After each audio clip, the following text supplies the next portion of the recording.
दास को इन सदग्रंथों के पढ़ने पढ़ाने की कति आवश्यकता नहीं रही थी, क्योंकि हमें वो मूल ग्रंथ मिल गया था जिसमें इन सबका समावेश है।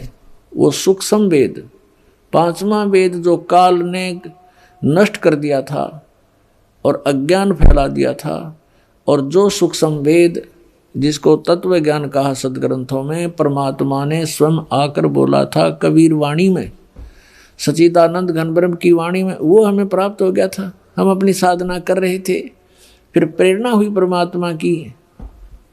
दास ने अर्ज किया, प्रभु आपका ज्ञान 100% सत्य है, लेकिन जब तक जिन सदग्रंथों को जो आपकी आत्मा इस काल के द्वारा बांटे हुए इन धर्मों में लगी है भगवान, जब तक उन ग्रंथों में आपकी पहचान नहीं होगी, आपको नहीं मान सकते।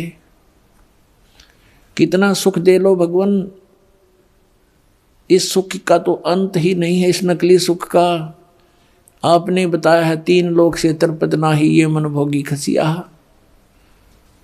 तो यहाँ कितना सुख देंगे हम, कितना इनको अपने पास लगा सकेंगे। 10 सुख हो गए, एक ना इनको प्राप्ति हुई, कोई उसी में छोड़ जाएंगे, त्याग जाएंगे, काल के दूतों का फिर फंस जाएंगे। परमात्मा ने दास की पुकार सुनी, एक दिन प्रेरणा करी। क्रोधाश्रम बन चुका था उस समय। पहले घर घर जाकर के सत्संग करते थे, डेली के कई पाठ होते थे, सारा दिन व्यस्त रहते थे। फिर थोड़ी सी राहत मिली, फ्री हुआ थोड़ा सा, क्योंकि सत्संग पाठ हम सामूहिक करने लग गए जैसे अब शुरू कर रखे।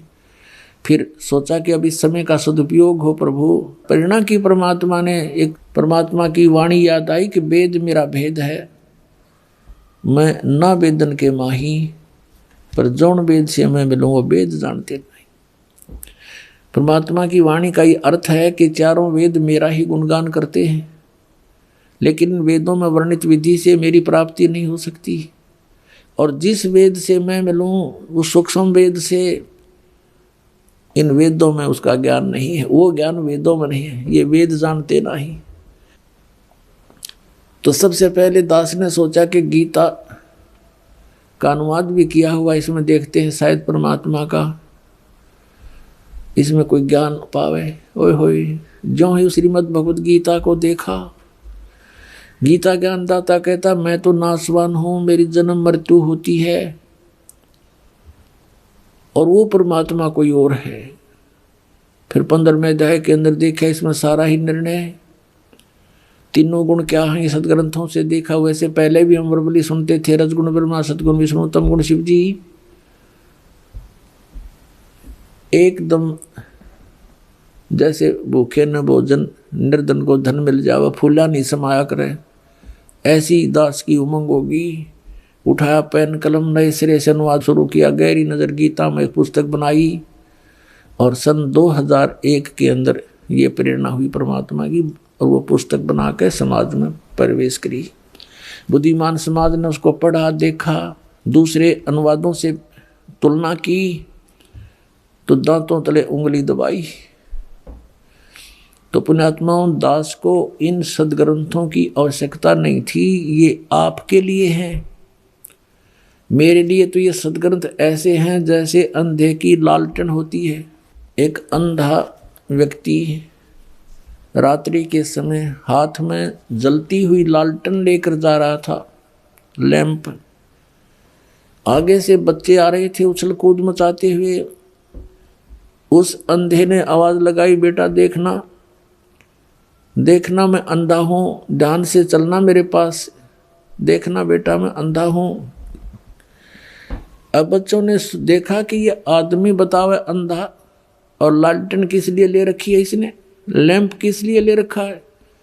निकट आकर के कहने लगे, बाबा क्या सचमुच अंधे हो? अखा बेटा मैं अंधा हूं। फिर लालटेन किस लिए ले रखा आपने? उस अंधे ने उत्तर दिया, तुम आंखों वालों के लिए कहीं मेरे में टक्कर ना मार दो, बुढ़े आदमी ने घेर दो किता है। तुम आंखों वालों के लिए है कि मुझसे बाईपास हो जाओ, मुझे ना तंग करो, मैं गिर ना जाऊं, मुझ में टक्कर ना मार दो, मुझे तो दिखता नहीं। तो कहने का भाव ये है पुण्यात्माओं, ये जो सदग्रंथ हैं प्रत्येक धर्म के, तो उन अनुयायियों के लिए वो शिरोधार्य हैं। और जो इन सदग्रंथों को भी नहीं मानते, जैसे राधा स्वामी पंथ वाले और धन धन सतगुरु पंथ वाले, जय गुरुदेव पंथ वाले, ये कहते हैं हमने वेदों और गीता की आवश्यकता नहीं, हमारा ज्ञान तो वेदों और गीता से आगे का है, हमारे तो परम धनी है, उन्हें जो वचन बोल दिए वो हमारे लिए सत्य है। उन्होंने तो अपने अनुभव से कहते राधा स्वामी धाम की खोज करी है, फिर अमेरिका खोज दिया और राधा स्वामी धाम। किसी भी सदग्रंथ के इतिहास में नहीं, राधा स्वामी कोई लोक है जो स्वयं सृष्टि रचनहार ने स्वयं बताया है कि सतलोक, अलखलोक, अगमलोक और एक अकैलोक, और ये के बताओ मेरा उस तो ऊपर साडा राधा स्वामी लोक, और वो राधा स्वामी लोक बताने वाला भूत बनकर अपनी शिष्या उस बुक्की में लौट रहा, राधा स्वामी लोक उनका वह बुक्की बन गई। फिर इस शिवदयाल जी की शिष्या थी एक बुक्की नाम की लड़की, और उसकी मृत्यु के बाद राधा स्वामी, उस शिवदयाल की मृत्यु के बाद वो शिवदयाल उसमें प्रेत बनकर आकर बोलने लग गया। उन्हीं के द्वारा लिखे हुए स्वामी जी महाराज के जीवन चरित्र में लिखा हुआ है। तो पुण्यात्मा जो ये कहते हैं कि हमने वेदों और गीता इनका आवश्यकता नहीं अन्य सदग्रंथों की, तो वो तो कति नास्तिक होने के कागार पर खड़े हैं।